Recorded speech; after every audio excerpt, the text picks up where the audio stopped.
We now come to the final chapter in our course, Digital Marketing Foundation. You have learned about channels, you have learned about components, you have learned about the techniques, and you have learned about what goes into making a strategy. All of what you have learned now culminates into creating the marketing plan. So let's see how we should create a marketing plan.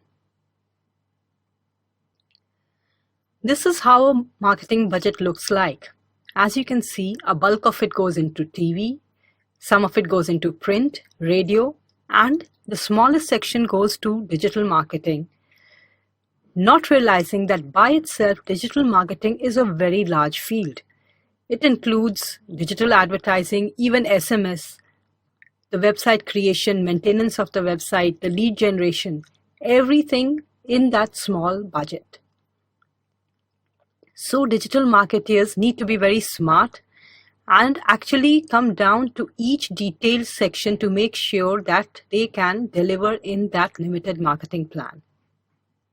The digital marketing plan normally will include the marketing plan as it is in traditional marketing, the creatives plan, and the media plan. We will examine what each of these feel like or look like. The marketing plan would involve the competitor, the strategy, the CEPTE, the SWOT, and everything that you do in a normal plan. The creative plan. Digital marketing is a lot about video, it's a lot about infographics, it's a lot about image, it's a lot about content. So what kind of content is going where? That is the creative planning. And the media planning. Which channels are you going to target? Which are you going to focus on? What kind of strategy are you going to do for a certain kind of channel? All of this goes into making a digital marketing plan. And we use this along with the 7 Ps, the channels, components to create the plan. There is a 7-step marketing plan from Guerrilla Marketing. Guerrilla Marketing is an advertising strategy that focuses on low-cost, unconventional marketing tactics that yield the maximum results. This term was originally coined by J. Conrad Levinson in 1984 in his book Guerrilla Advertising. And it was inspired by guerrilla warfare, which is a form of irregular warfare and relates to small tactic strategies used by civilians to include a surprise element and be effective. It came up as an alternative kind of advertising, especially when digital channel was new at that time. But what Levinson says about planning still stands true today. So the first suggestion that he gave was to write down the physical action that you want your customers to take as a result of your plan. Like, what do you want your customers to do? Do you want them to call you? Do you want them to sign up? Or do you want them to buy? Next, he says, write down the competitive advantage that you will stress to get them to take that step. That means you need to do the competitor analysis, find out where your benefits lie, and then list out those benefits to your audience. Third, list your target audience. Find out who your target audience is. Fourth, list the methods that you're going to use. What kinds of methodology are you going to use? Are you going to use surprise? Are you going to use something like ambush? Anything that is effective or you think is going to be effective for your marketing plan or to get the attention of the audience, you should be listing there. Next, number 5, summarize your niche. That means what makes you different from your competitors? What are your strengths? Number 6, what is your identity? Who are you really? And let that shine through your marketing. For example, if I am marketing Digital Marketing School of America, I need to let the students and the universities or colleges who are associated with the Digital Marketing School of America know who I am really and why is my course different from the other programs offered in the market. 7, and the final step, write the percentage of your projected gross sales that you will allocate to marketing. What Levinson here is saying that just don't make the profits and forget to reinvest the money back into marketing. So use around 7 to 8% back into marketing to make a better plan. Larger corporations prefer the format of a detailed marketing plan, and if you are creating the marketing plan for the first time, it does make sense to have a detailed marketing plan. The outline of the plan would be something like the executive summary, which includes what are the challenges, and the summary, plan summary, the situation summary and the plan summary. That is the executive summary. The situation analysis, that should include and analyze the goals, the culture, the strengths, the weaknesses, even SEPTE, that is the social, economic, political, technical, environmental issues, should be a part of the situation analysis. The SWOT by itself, if it's a large company, makes sense, but always try and work on a SWOT analysis of yourself and your competitors. The next two are regarding your marketing or the audience. The audience, which segment are you going to target? What is going to be your positioning? And what segment are you going to target each brand to all segments? Or are you going to target certain products to certain segments? That is the fifth point, where you do the product targeting, positioning, and brand evaluation. What is suitable for what?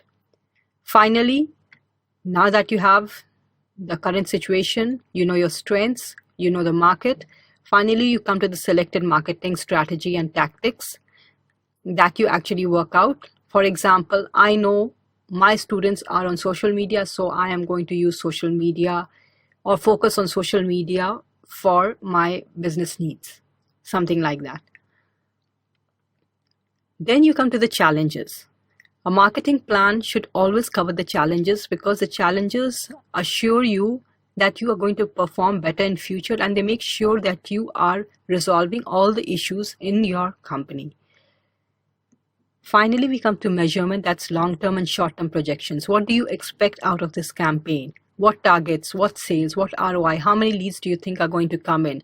By how many sales per unit is going to increase? All of that needs to be there. Finally, you come to the conclusion that what is to be expected in the marketing plan and what will happen. If needed, include the appendix. If not, the appendix would mostly be about the researches that you've done about the audience, about the product, or about your projections or calculations.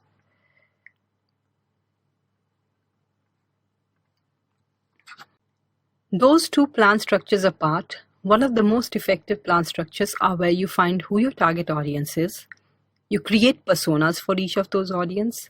You then go and profile your competitors, find out what your competitors are good at, and find out who your competitors are, what strategies they are using. Do a SWOT analysis for your own business. Find out what needs to be measured, calculate the ROI, and then start working on the actuals of the plan.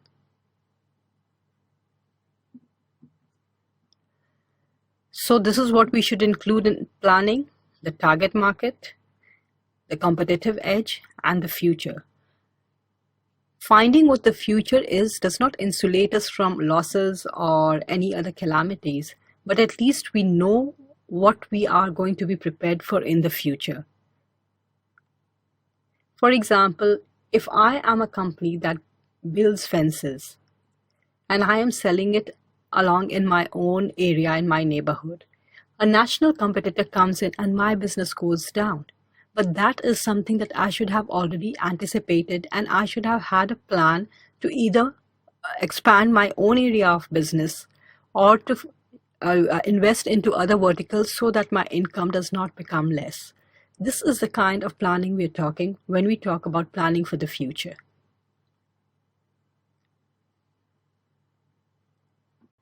So where do we start with planning? We know that business objective is very different from marketing objectives. Marketing objectives is to reach out to more people and to let them know about the product or the service. Generally, people think that the business objective is just to make money. But any business that is based on this objective cannot survive for long.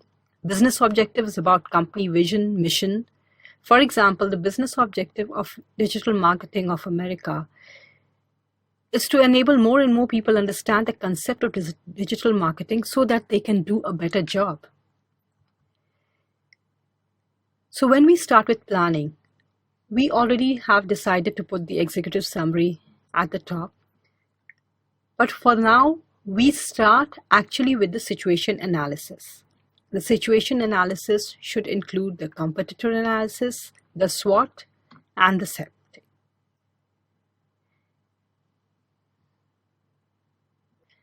In situation analysis, especially in digital marketing, we try to see statuses like how is our presence on the digital channels, what are the website domain parameters, what is the spam meter, how many links do we have to the website, how frequently are we mentioned on the social media, are we getting brand mentions on the internet.